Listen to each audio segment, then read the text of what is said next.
Hello students, हम twelfth class की poetic जो सेक्शन है वो कर रहे थे, पोएट्री सेक्शन कर रहे थे। अच्छा, इसमें मैं सोच रही हूँ पहले ना आपको पोएटिक डिवाइसेस के बारे में पहले बता देती हूँ। तो आपको पोएटिक डिवाइसेस के बारे में भी पता होना चाहिए, क्योंकि कोई भी क्वेश्चन दे सकता है जो बोर्ड में होते हैं, वो आपसे पोएटिक डिवाइसेस के बारे में पूछ सकते हैं। तो सबसे पहला जो पोएटिक डिवाइस में आता है वो होता है पर्सनिफिकेशन। तो पर्सनिफिकेशन क्या होता है? Personification is a literary device that gives human characteristics to non-human things such as animals, ideas, objects और concepts। जो पर्सनिफिकेशन का मतलब होता है, ये एक ऐसा लिटरेरी डिवाइस होता है जिसमें जो नॉन ह्यूमन थिंग्स होती हैं, जैसे कि एनिमल्स, आइडिया, ऑब्जेक्ट या कंसेप्ट, कुछ भी नॉन ह्यूमन थिंग जो होगी, उनको ह्यूमंस की कैरेक्टरिस्टिक दे देते हैं। ठीक है, उनको एज अ ह्यूमन जो है वो अब इमेजिनेशन में करने लग जाते हैं। जैसे the wind is whispering outside. Whispering का मतलब होता है बातचीत करना। तो विंड कैसे बातचीत कर सकती है? बातचीत कौन करता है? ह्यूमन करते हैं। तो कैरेक्टरिस्टिक क्या है, गुण क्या है? गुण इन्होंने विंड को ह्यूमन का दे दिया, हवा को गुण जो है ह्यूमन का दे दिया। तो यहाँ पे पर्सनिफिकेशन आ गई, मतलब पर्सन की कैरेक्टरिस्टिक यहाँ पे ऐड हो गई है नॉन लिविंग थिंग्स के लिए। नेक्स्ट आता है हमारा मेटाफर। मेटाफर क्या होता है? Comparison between two similar things. जो दो एक जैसी दिखने वाली चीज़ें हैं या सिमिलर चीज़ें हैं, उनके बीच में कंपैरिजन करना। It create implicit comparison without use of like and as. लेकिन यहाँ पे जो कंपैरिजन होगा ना दो चीज़ों के बीच में, वो वहाँ पे लाइक और एज यूज़ नहीं होगा। हम कई बार ऐसा कहते हैं ना कि she is looking like snow. ठीक है, तो वो कितनी सुंदर दिखाई दे रही है, स्नो जितनी सुंदर दिखाई दे रही है, तो वहाँ पे लाइक का यूज़ किया है। लेकिन अगर लाइक और या एज का यूज़ हुआ है तो वहाँ पे मेटाफर नहीं होगा। इन वर्ड्स के बिना जब कंपैरिजन किया जाएगा दो चीज़ों के बीच में, वहाँ पे मेटाफर आएगा। जैसे a dream is a wish that your heart makes. Dream क्या है? एक विश है जो कि तुम्हारा हार्ट जो है उसने वो विश मांगी है या वो ड्रीम जो है किया है। अब ड्रीम को क्या है, wish as a wish use किया है। लेकिन यहाँ पे लाइक या एज वर्ड का यूज़ नहीं हुआ है। तो यहाँ पे क्या शो हो रहा है?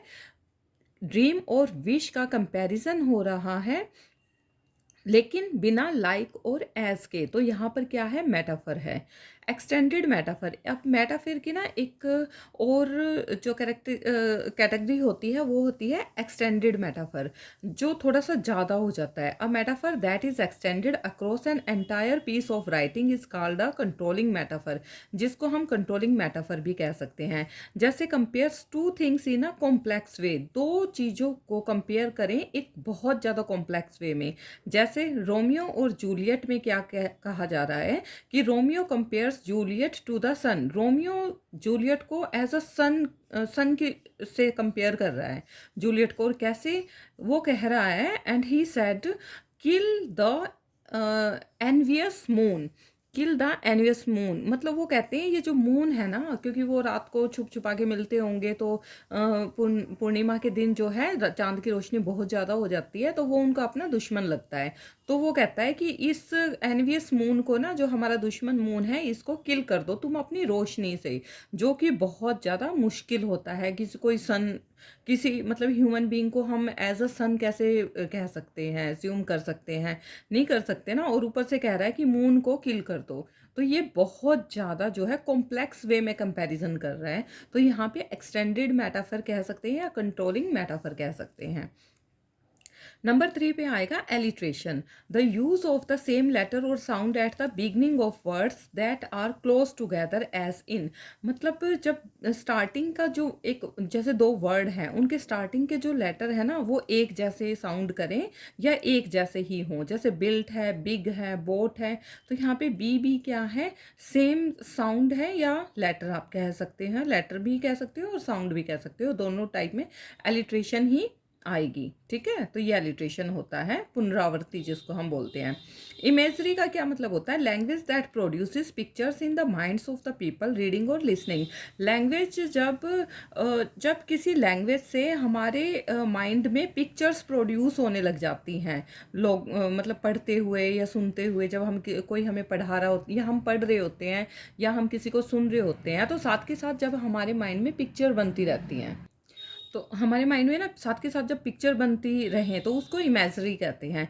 जैसे the star same to shimmer in the sky, मतलब जो स्टार्स हैं वो कैसे नज़र आ रहे हैं, जैसे चमकते हुए नज़र आ रहे हैं। शिमर, जैसे शिमर का कपड़ा होता है ना, चमकता हुआ मतलब ऐसे इधर उधर शाइनिंग होती रहती है, तो वैसे नज़र आ रहे हों। तो ये हमारी इमेजिनेशन में हमें वो दिखाई देने लग जाते हैं, जो स्टार्स हैं वैसे ही चमकते हुए दिखाई देने लग जाते हैं।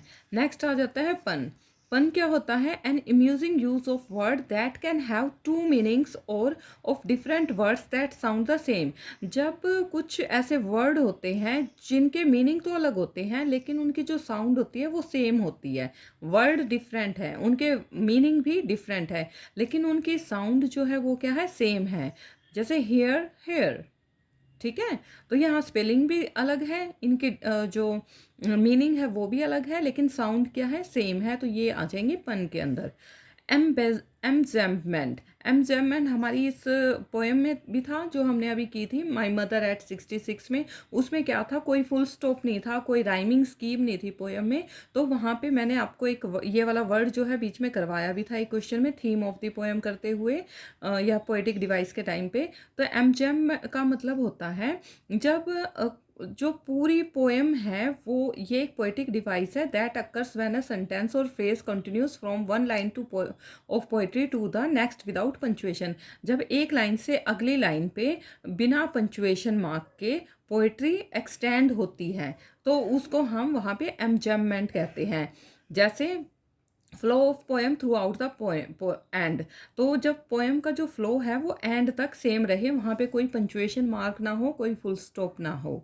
नेक्स्ट है ट्रांसफर्ड एपिथेट। ट्रांसफर्ड एपिथेट का मतलब होता है this is a figure of speech where an adjective or phrase that describe one thing is transferred to another. जब कोई एडजेक्टिव और जहाँ फ्रेज होता है वो एक चीज़ को डिस्क्राइब करते हुए दूसरी जगह दूसरे उसमें चला जाए। जैसे we had a memorable day. अब यहाँ पे क्या है? ये एक्सपीरियंस को डिस्क्राइब कर रहा है। मेमोरेबल का मतलब ये नहीं है कि वो मेमोरी में आ गया, नहीं, उसको डिस्क्राइब कर रहा है कि वो इतना अच्छा दिन था या इतना बुरा दिन था। ठीक है, तो यहाँ पे ट्रांसफर्ड एपिथेट हो जाएगा। आयरनी, एन अनयूजुअल और unexpected part of A situation that seems strange और अम्यूजिंग। आयरनी का मतलब होता है कोई भी अनयूजुअल या अनएक्सपेक्टेड पार्ट हो जाए सिचुएशन का। कोई भी सिचुएशन है उसमें ऐसी चीज़ हो जाए जो हमारे लिए अनएक्सपेक्टेड हो और बिल्कुल स्ट्रेंज हो, बिल्कुल मतलब हमने सोची ना हो, वैसा कुछ हो जाए, वहाँ पे आयरनी हो जाती है। तो example, he was killed in a car accident soon after the end of the war. मतलब वो कार में उसका एक्सीडेंट, कार एक्सीडेंट में वो मर जाता है जैसे ही वॉर का एंड हो जाता है। तब वो किसी के मरने की वो होती नहीं है कि हाँ कोई मर भी सकता है, लेकिन फिर भी वॉर के बाद भी कार एक्सीडेंट में उसकी डेथ हो जाती है। तो यहाँ पे आयरनी आ जाएगी। ठीक है, समझ में आ गया ना ये आपको? तो नेक्स्ट है पैराडॉक्स। पैराडॉक्स का मतलब होता है पैराडॉक्स इज अ स्टेटमेंट और सिचुएशन दैट सीम्स कंट्राडिक्टरी और impossible but may actually be true. मतलब पैराडॉक्स जो होती है एक ऐसी स्टेटमेंट या सिचुएशन होती है जिसमें ना बहुत ज़्यादा कॉन्ट्राडिक्टरी होती है, मतलब वो चीज़ें बहुत ज़्यादा ना इम्पॉसिबल होती है ऐसी स्टेटमेंट, लेकिन वो मतलब इम्पॉसिबल चीज़ हो नहीं सकती, लेकिन ये शायद हो भी सकती है बाई चांस। 1% चांस होने का होता है और 99% चांस होता है ना होने का। जैसे विच केम फर्स्ट, द चिकन और द एग। अब देखो इसकी पॉसिबिलिटी भी है लेकिन इसका कोई आंसर नहीं है, इम्पॉसिबल है ये चीज़ बतानी। तो कौन पहले आया था, चिकन आया था या एग आया था? ठीक है, तो यहाँ पे क्या है? ये पैराडॉक्स स्टेटमेंट है। Repetition, repeating a word with in a short space of work. मतलब जब एक वर्ड थोड़े ही से ही टाइम में, मतलब एक स्टेटमेंट में कह सकते हो कि जब रिपीट होता है। This is a very very big hat. अब 2 बार वेरी वेरी यहाँ पे रिपीट हो रहा है तो यहाँ पे रिपीटिशन आ रही है। Hyperbole, it is a figure of speech that uses exaggeration to emphasize, create strong impressions और evoke strong feelings। ये ऐसा फिगर ऑफ स्पीच है जहाँ पे exaggeration होती है, मतलब किसी चीज़ को बहुत ज़्यादा emphasize किया गया है, वहाँ पे बहुत ज़्यादा strong impression create हो रहा है, बहुत ज़्यादा strong feeling awaken हो रही है, evoke हो रही है। In literature, hyperbole can be used to communicate deep feelings, heighten comedy और create dramatic situation।